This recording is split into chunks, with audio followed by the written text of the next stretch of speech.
Hello and welcome everybody, it's Karen.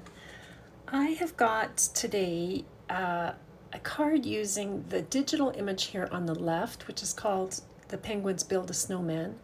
And on the right are these two little clear stamped images from the Penguin Winter Holiday stamp set.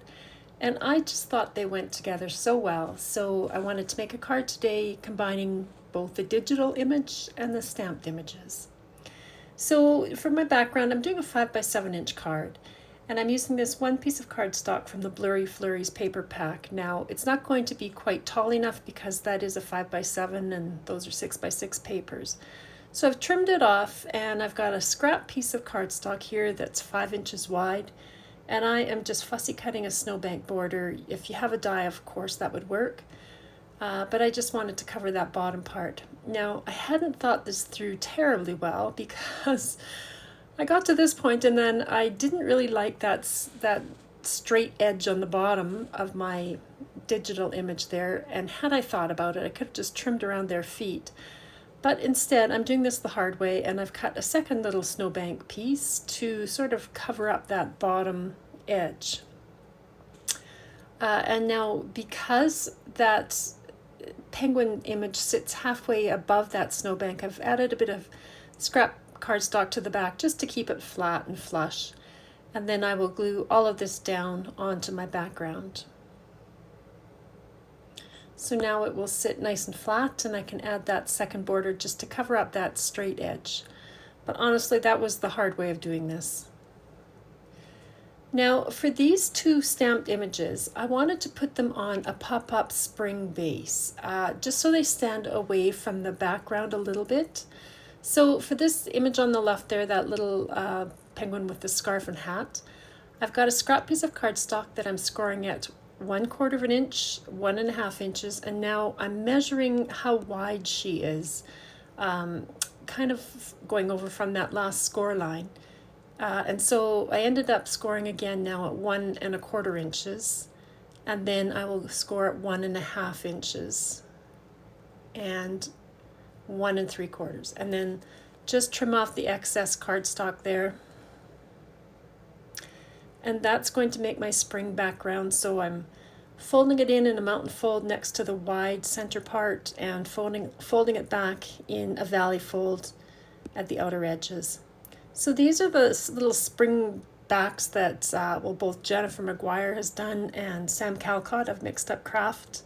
Both of them have used spring mechanisms like this, and they're really quite fun because they add a bit of dimension to your card. Now this little guy, I'm scoring it at 1/2 inch, 1 inch, 2 inches, 2.5, and at 3 inches, and I'll cut it off at the 3-inch mark. So these are a little bit wider score lines. The other were every 1/4 of an inch. This is every 1/2 of an inch. And you'll see in a minute what that does, how that changes the pop-up. So again, I'm folding the same mountain folds on the inside and valley folds on the outside. And now I will just glue this down to my snowman there.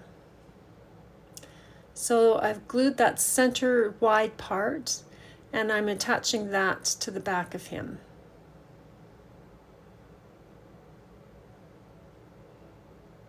And then just checking to make sure that you don't see that from the front, which is why I trimmed this one down a little bit earlier. I think I forgot to mention that, but I trimmed it down because it was going to show behind her hat.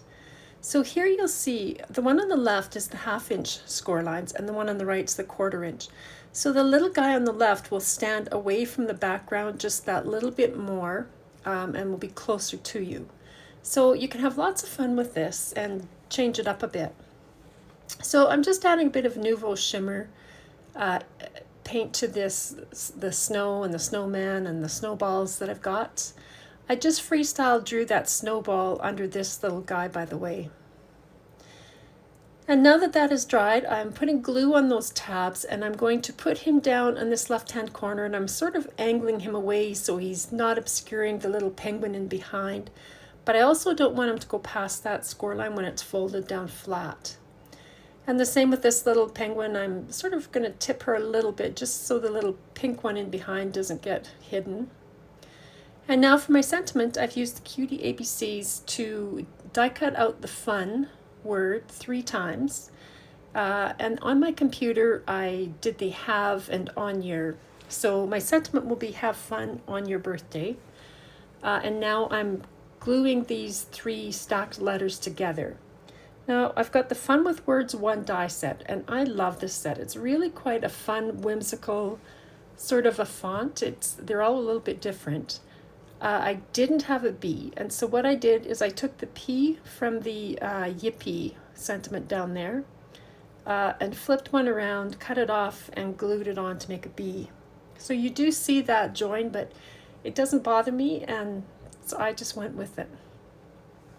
So I put everything on, and then I thought, well, the birthday sort of gets lost a little bit in the white. So I am going to ink blend a little bit on those. I've got a Catherine Pooler ink in Stone Blue, and I'm just going to add a little bit of ink to those bottom letters. And that made it a little bit more visible, I thought. So I glued all my sentiments down, sort of spread them out a little bit over the top and down the side.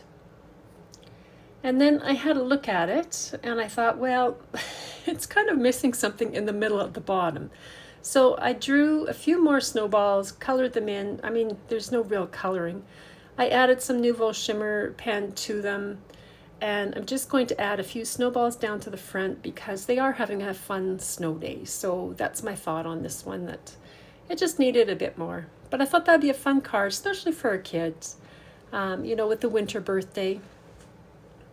So I don't know, I think the idea of mixing the digital with the stamped images is really fun.